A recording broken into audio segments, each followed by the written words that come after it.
வணக்கம். நான் தேர்தலில் வாக்களித்து விட்டேன். வாக்களிப்பது என்பது நம்ம நாடு நல்லா இருக்கணும், இது லட்சியம். நம்மளோட தேசம் நல்லா இருக்கணும், அது லட்சியம். மக்கள் நல்லா இருக்கணும், அது லட்சியம். ஜனங்க நல்லா இருக்கணும், அது நம்மளோட லட்சியம். ஜனநாயகம் நல்லா இருக்கணும், அது நம்மளோட லட்சியம். ஆனால் வாக்கு கூட போடத்துக்கு வர முடியாத அளவுக்கு யாரும் பண்ணக்கூடாத அலட்சியம். ஏன்னு கேட்டாக்கா, இன்றைக்கு வாக்களிப்பது என்பது ஒரு புதிய தலைமுறை, இளைய தலைமுறை அவர்களுக்கு நான் சொல்ல விரும்புது, நீங்கள் எத்தனை வேலை இருந்தாலும் சரி, தாயின் மணிக்கொடி பாரீர் என்பது சொல்வதை போல நீங்கள் கொஞ்சம் ஒரு மணி துளை, ஒரு மணி நேரம், ஒரு அரை மணி நேரம் நீங்கள் ஸ்பெண்ட் பண்ணி நீங்கள் வாக்களிக்க வேண்டும். இப்போ நான் வந்தேன், கியூவில் நின்று தான் ஓட்டு போட்டேன். மக்களாக நின்று ஓட்டு போட்டேன். இங்கே கேட்டாக்கா கேள்வி கேட்டேன், சீனியர் சிட்டிசனுக்கு தனி ரூலுனாங்க. 70 வயசுக்கு மேலே இருக்கிறவங்க சீனியர் சிட்டிசன், அவங்களுக்கு போட்டுட்டு 68 69 வயசில் இருக்கிற தாய்மார்கள்லாம் கஷ்டப்படுறாங்க. அதெல்லாம் கேட்கறதுக்கு யாரும் இல்லை, அதெல்லாம் நீங்கள் கவர் பண்ணுறதும் இல்லை. மீடியான்னு சொன்னால் எதை கவர் பண்ணுமோ அதை கவர் பண்ணும். ஆனாங்க இங்கே ஒரு சைடில் நின்று ஒருத்தர் எனக்கு ஒரு சைடில் ஒரு சைடு எஃபெக்ட் டிடிஎஸ் மாதிரி கேள்வி கேட்டார். இந்த தேர்தல் நீங்கள் எப்படி பார்க்குறீங்க? தேர்தலாக பார்க்குறேன். மக்களோட வாழ்க்கைக்கு ஒரு தேர்தல் ஏற்பட வேண்டும்னு பார்க்குறேன். இன்னைக்கு ஓட்டு போட வந்தது மக்களை பார்க்குறேன். வயதானவர்கள்லாம் அவங்க வீட்டிலேருந்து புறப்பட்டு கஷ்டப்பட்டு கியூவில் நின்று அந்த ஓட்டு போட்ட அந்த பெரியவர்களை பார்க்கும்போது, அந்த ஜனங்களை பார்க்கும்போது, இன்னும் ஜனநாயகம் இருந்து கொண்டு இருக்கிறது என்று நினைக்கும் போது இறைவனுக்கு என்னுடைய நன்றி. எல்லாம் வல்ல இறைவனுக்கு என்னுடைய நன்றி, அந்த கடவுளுக்கு நன்றி, அந்த கருத்துக்கு நன்றி. ஆனால் எனக்கு ஒன்றே ஒன்று மட்டும் புரியுது, ஏதோ இந்த ஓட்டு பிரியுது, யாருக்கோ ஏதோ ஒன்று சரியுது, மக்கள் மனதில் ஏதோ ஒரு விஷயம் பற்றி எரியுது.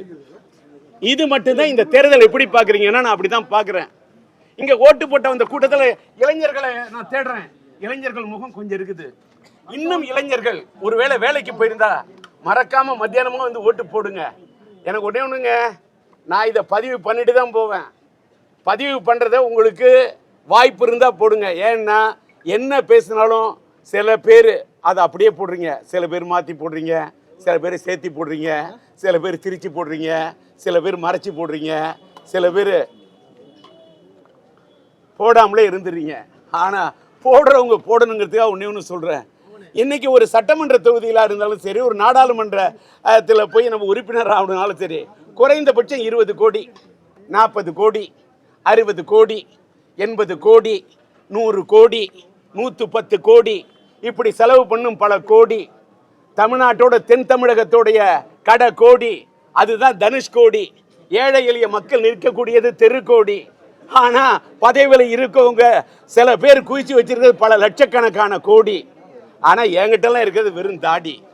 நான் 1996லேருந்து 2001 வரைக்கும் பூங்கா நகர் தொகுதியில் நான் எலெக்ஷன் நின்னேன், ஜெயிச்சேன். எல்லாம் வல்ல இறைவன் இருக்கார் மேலே.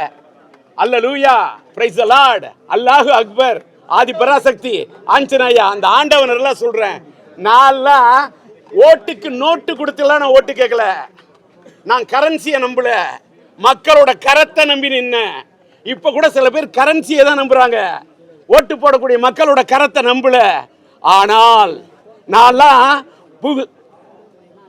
பூங்கா நகர் தொகுதியில் நின்னப்ப மக்கள்கிட்ட போய் எனக்கு போடுங்க ஓட்டு அப்படின்னு பாடி கேட்ட பாட்டு. ஏறின பல வீட்டோட கேட்டு ஓட்டு கேட்டு போனேன், கேட்டது ஓட்டு. ஆனா நான் ஓட்டுக்கு போடுறதுக்கு மக்களுக்கு கொடுக்கல நோட்டு. இதுதான் சத்தியம், இதுதான் தர்மம்.